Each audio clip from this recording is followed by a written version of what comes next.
আসসালামু আলাইকুম। সবাই কেমন আছেন? আজকে আমি আপনাদের দেখাচ্ছি আমার এটা হলো আমার খামার।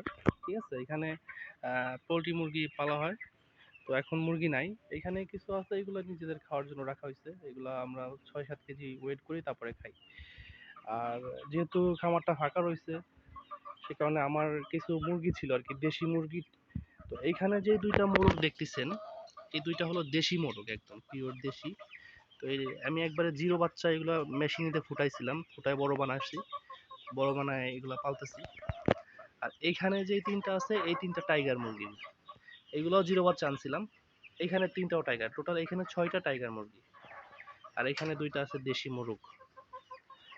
আর এইখানে গতকালকে আমার বাসার পাশে একটা বড় ভাই আছে উনি কোয়েলের খামার দিছে। কোয়েলের খামার আমারও ছিল। আমার প্রায় ১৫০০ কোয়েল পাখি ছিল।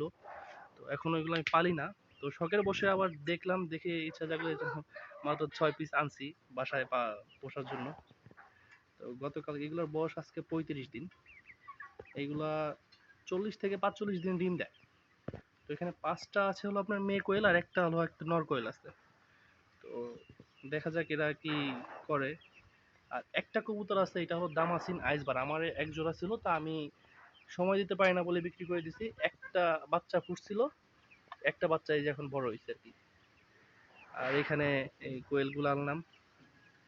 তো এই হলো আমার আপাতত ছোট একটা কালেকশন।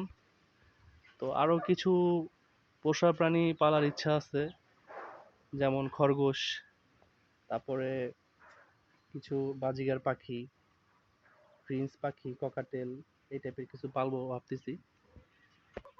তো দেখা যাক আল্লাহর ইচ্ছায় কি হয়। আর টাইগার মুরগির বিষয়টা কি, টাইগার মুরগি সম্পর্কে আপনারা অবশ্যই সকলে জানেন যে এগুলা এক একটা মুরগি ৪ থেকে ৫ কেজি, এক একটা মোরগ ৬ থেকে ৭ কেজি ওজন হয়ে থাকে। তো আমার এগুলোর বয়স বেশি না, ১.৫ থেকে ২ মাস মাত্র হয়েছে। সেই হিসেবে ভালোই একটা ওয়েট আসছে। আর মোরগ ২ টা আমার প্রায় ২৭-২৭টা দেশি মুরগি ছিল, সেখান থেকে ২৫ টাই মারা গেছে। আর এই ২ টা মোরগ মাত্র মানে বেঁচে আছে, এই ২ টাই পালতেছি আপাতত।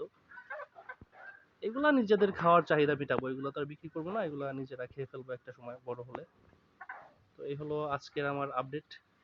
তো সবাই ভালো থাকবেন। আসসালামু আলাইকুম।